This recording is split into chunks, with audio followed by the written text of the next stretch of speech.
So Emma, thank you very much for explaining about the bees. And I think now you're going to show us some of the products that bees can produce in conjunction with beekeepers, yeah? That's right, yeah. So I was holding the free honeycomb there.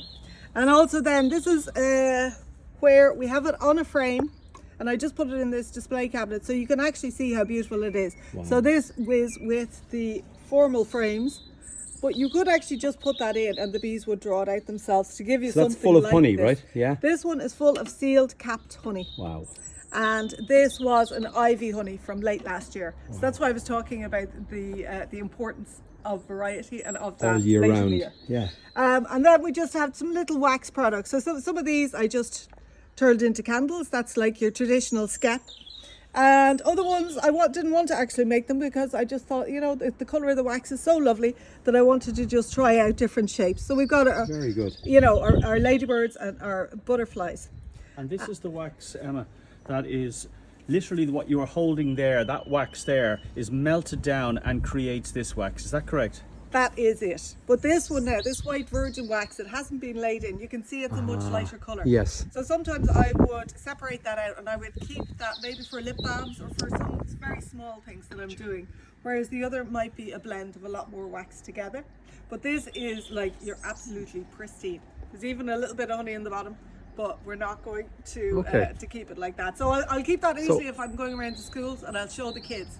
So if it survives that, that's always a good start. Okay, so we've talked about honeybees and we said honeybees are a pollinator. Yeah. But you said there's many, many more. So what are the 3 or 4 things we could all be doing to help the lives and help them enrich their lives and not go extinct? Yeah. Okay, so we've talked about no chemicals, right? In Paris, chemicals are banned in cities, and so they should be here. Because I heard a report last summer of a carpet of dead bumblebees in an area near me. It was a runner early on a Sunday morning, and it just so happened that I was up in near that area, but like about a kilometre further up, and I saw a carpet of dead bumblebees the following Sunday. So I think that people were spraying on the Saturday and the bees were going out foraging, and they were dying. I was seeing carpets of dead bumblebees, but I wasn't seeing all the dead solitary bees or maybe all the other stuff that had been killed at that time. Probably seen this, Brian, have you? I haven't seen it to pesticides that extent, and but it really is important not to spray, and some of the councils are working towards that. You see them out strimming as opposed to just, you know, carte blanche spraying. Weed killers and pesticides and all that nonsense. It really is. It shouldn't be allowed. We know that there's a biodiversity crisis. The government declared that in 2019. We need to be doing more. So we're talking about no mow May. So it's something very simple for you. And going back to, it's called lazy gardening. Don't spray or don't cut your lawn. If you really feel you can't and it's too much for your brain, just cut edges and leave wild parts.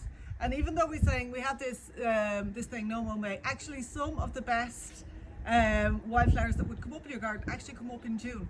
So you could be cutting away a lot of the best stuff. So again, I would encourage you, if you can, leave some of that as well.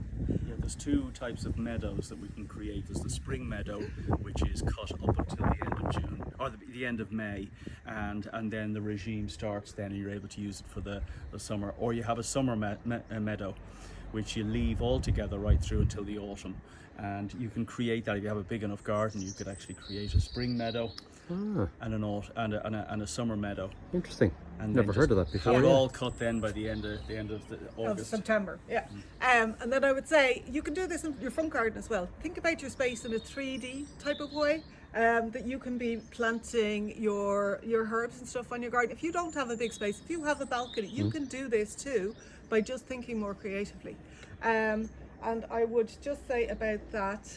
Wildflowers, maybe the packets you see in the packets of seeds, you have to be very, very careful. A lot of them are not fit for purpose, and just because they say on the tin that it is pollinator friendly, a lot of them aren't. So you have to be really, really careful. If you want to be sure, you can go to, we're seeing now seed swaps in community groups. I think that's a very good way to ask your neighbour, could you have a slip of something you've seen foragers on? That's a really good, and then you know it's local. And also I have an app, and you can identify flowers, and if you think they'd be good, you can just again try and grow those if they grow near you. But you need to be very careful with what you're putting in, because we do not want to be bringing in stuff that might outcompete our pollinators. Our native pollinators grow up with native plants, and that's what they need for food for them. So in summary, I think what you're saying to me, folks, is no chemicals, no pesticides and herbicides and all those awful things.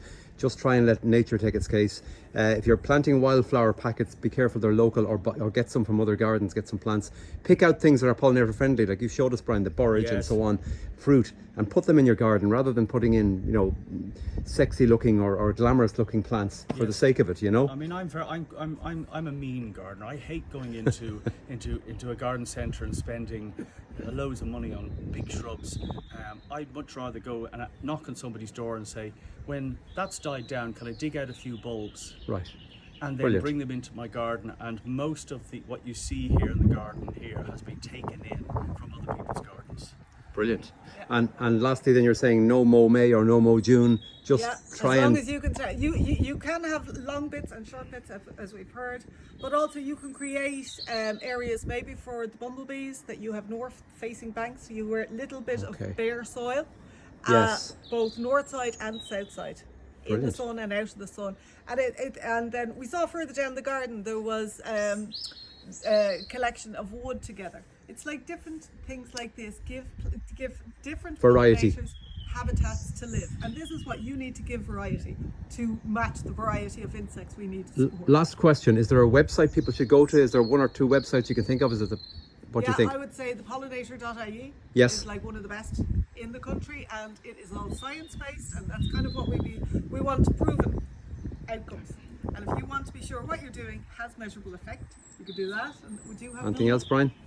Well, I think it's really important to just try and think about bees, think about pollinators, think about birds, think about habitats, think about that all the time, to try once you're in your space at home, and leave a little bit of space for them as well.